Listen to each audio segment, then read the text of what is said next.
Welcome back to my channel, or welcome if you're new here. I'm Jen, and this is A Better Life with Jen.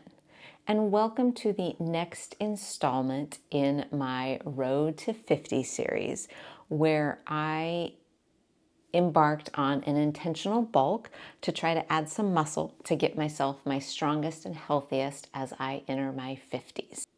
Now, if you've been following along, you know that a couple of months ago I did turn 50. So now it's not just my road to 50, it's my road in my 50s. But I'm still trying to add muscle, work harder in the gym and become the strongest, healthiest that I can as I enter this new decade. So I've been in this bulk for 5 months, and where do we even start with this month? This month was rough, to say the least. I saw some numbers on the scale I have not seen in years since I did an intentional bulk back in 2018. And to say that those numbers messed with my mind would be the understatement of the century. I frequently had to remind myself that my goal was to add muscle, and with that, you're going to add some weight. But it's still hard when you see that number on the scale.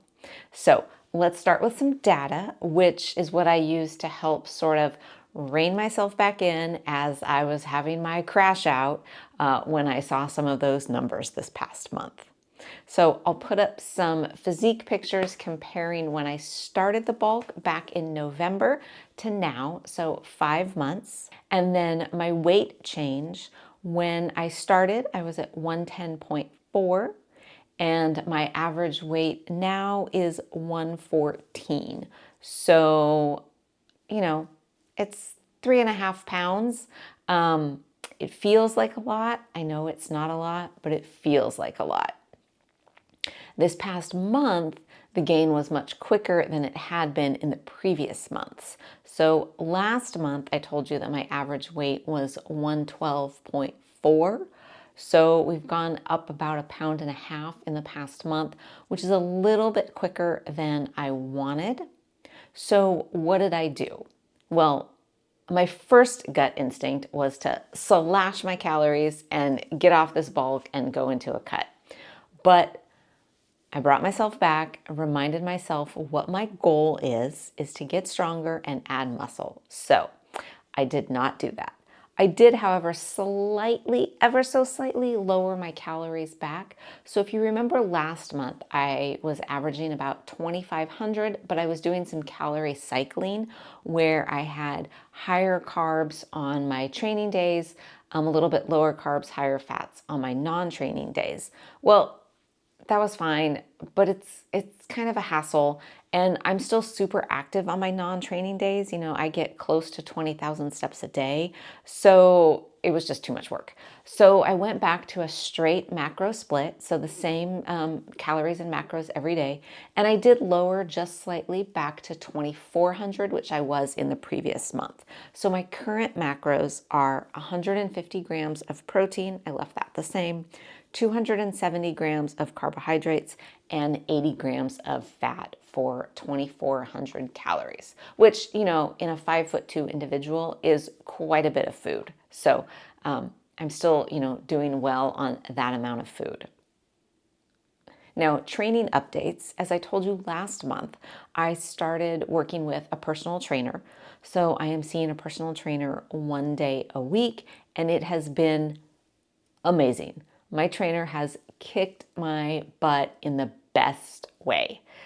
Some of these workouts I have wanted to just cry, and one time I thought I saw stars, and it was amazing. I've been sore afterwards in places I didn't even know existed, so I think that's been really, really good. The one thing that it has done, however, is because training is a little bit different, I'm not really training those 3 power lifts in bench, deadlift, and back squat. I'm still benching because I love that one. I'm not back squatting and haven't really been deadlifting.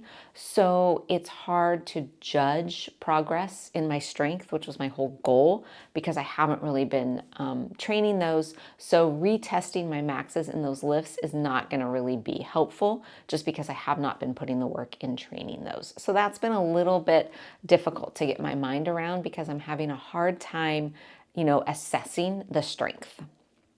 Now, the other piece of data that I tried to use to sort of rein myself back in was measurements.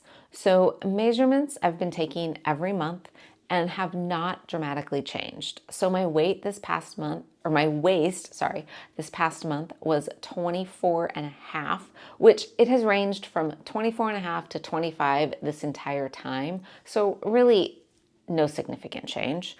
Glutes and hips have not changed either. And I'll put all those stats up on the screen for you. So I'm hoping that means that some of this weight that I've added is in the form of muscle and not just fat, because I would expect, especially the waist measurement, to go up. I was hoping that the glutes would go up a little bit, but we're still working on that. So what are my plans going forward? I have decided that I am going to continue this bulk one more month, which will give me a 6-month bulk. Now, ideally, a bulk should be a minimum of 6 and more like 9 to 12.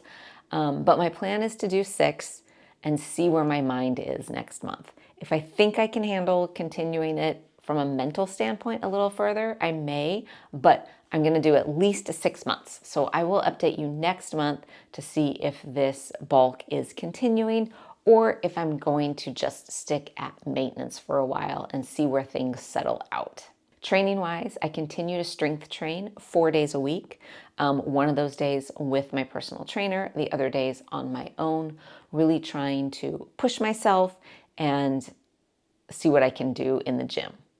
So I hope you enjoyed this video. If you have any questions on my bulking journey or what I've been doing, please just put them in the comments. I would love to talk about what I'm doing, what my bulk is like, and what my plans are going forward. And stay tuned next month as I update you on if the bulk will be ending or if I will be continuing a little bit longer, depending on sort of what I can wrap my mind around at that point. If you did enjoy this video, please give it a like, comment, subscribe, all of those things. I appreciate everyone watching, and I will see you next week with another video.